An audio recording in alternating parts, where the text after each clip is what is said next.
നമസ്കാരം. ഒരു ഗൃഹം നിർമ്മിക്കാൻ ഉദ്ദേശിക്കുന്ന വ്യക്തി ആദ്യമായി ശ്രദ്ധിക്കേണ്ട വളരെ പ്രധാനമായ ഒരു കാര്യമാണ് ഗൃഹത്തിൻ്റെ ദർശന മധ്യത്തെ സംബന്ധിച്ചുള്ളത്. ഈ ദർശന മധ്യം എങ്ങനെ സംരക്ഷിക്കണം, അതിനെന്തെങ്കിലും കോട്ടം വന്നാൽ എന്തൊക്കെയാണ് സംഭവിക്കാൻ പോകുന്നത്, അതിനെ പറ്റിയുള്ള വിശദമായ ഒരു വീഡിയോയാണ് ഇത്. നിങ്ങൾക്ക് ഇത് വിഷയം ഇഷ്ടമാവുകയാണെങ്കിൽ ചാനൽ സബ്സ്ക്രൈബ് ചെയ്ത് ഫോളോ ചെയ്യുക. ഒരു ഗൃഹത്തിൻ്റെ നിർമ്മാണത്തിൽ ദർശനമധ്യ സൂത്രം സംരക്ഷിക്കാതെ ഗൃഹനിർമ്മാണം നടത്താൻ പാടില്ല.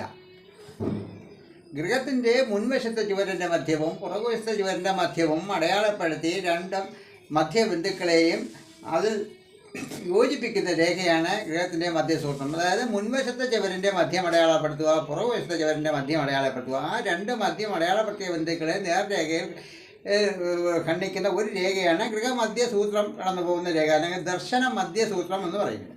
ഈ ദർശന മധ്യം ബ്ലോക്കാക്കി ഒരു കാരണവശാലും ഗൃഹം നിർമ്മിക്കാൻ പാടില്ല. ഈ സൂത്രം ബ്ലോക്കാക്കി ഗൃഹം നിർമ്മിച്ചാൽ അതിൻ്റെ പ്രധാന ദോഷം ആ ഗൃഹം നിർമ്മിച്ച ഗൃഹനാഥനെയാണ് ബാധിക്കുക.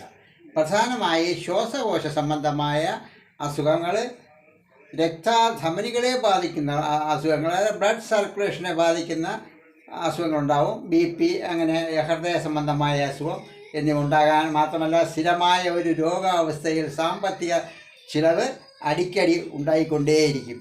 അവസാനം രോഗം മാരകാവസ്ഥയിൽ കൊണ്ടുചെന്ന് എത്തിക്കുകയും ചെയ്യും. ഈ അവസ്ഥ ഗൃഹത്തിലെ മറ്റു അംഗങ്ങൾക്കും ഉണ്ടാകാനുള്ള സാധ്യത തള്ളിക്കളയാവുന്നതല്ല.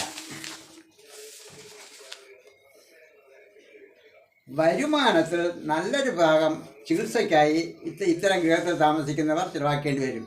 അതുമാത്രമല്ല, പ്രതീക്ഷിച്ചിരുന്ന സാമ്പത്തികം കൈ എത്തും ദൂരം വരെ വന്നാലും കിട്ടാതെ നഷ്ടപ്പെടാനുള്ള സാധ്യത അടിക്കടി ഉണ്ടായിക്കൊണ്ടിരിക്കും. ചിലവുകൾ ചുരുക്കാൻ എത്ര ശ്രമിച്ചാലും നടപ്പിലാവാതെ അടിക്കടി ചിലവുകൾ കൂടി വന്നുകൊണ്ടിരിക്കും. ഈ ദർശന മധ്യരേഖ ഭേദിക്കത്തക്ക വിധം അശുഭകരമായി ടോയ്ലറ്റ് നിർമ്മാണം ഒരിക്കലും പാടില്ലാത്തതാകുന്നു. അതും ഇതിനേക്കാൾ ദോഷം കൊണ്ടുതരും. വാസ്തുമധ്യമായ ബ്രഹ്മസൂത്രം ഒരു കാരണവശാലും ഈ ദർശന മധ്യരേഖയിൽ വരാതിരിക്കാൻ ശ്രദ്ധിക്കണം.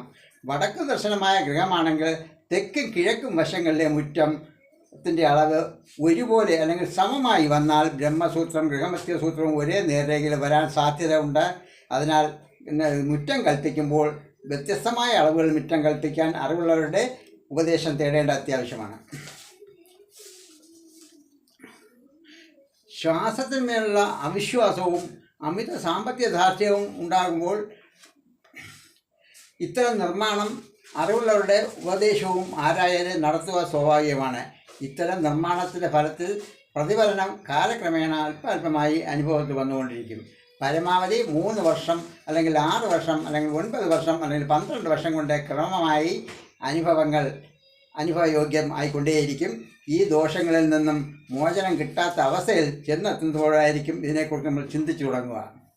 അനുഭവം പൊടുന്നതിനെ കിട്ടാത്തത് കൊണ്ട് ഇത്തരക്കാർ ശാസ്ത്രത്തെ പരിഹസിക്കാൻ വരെ തയ്യാറാവും.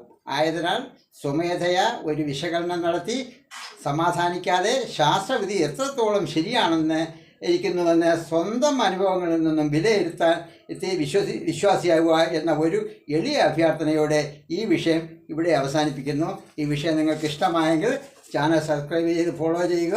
അടുത്തൊരു വിഷയമായി നമുക്ക് വീണ്ടും കാണുന്നത് വരെ നമോ വന്ദനം.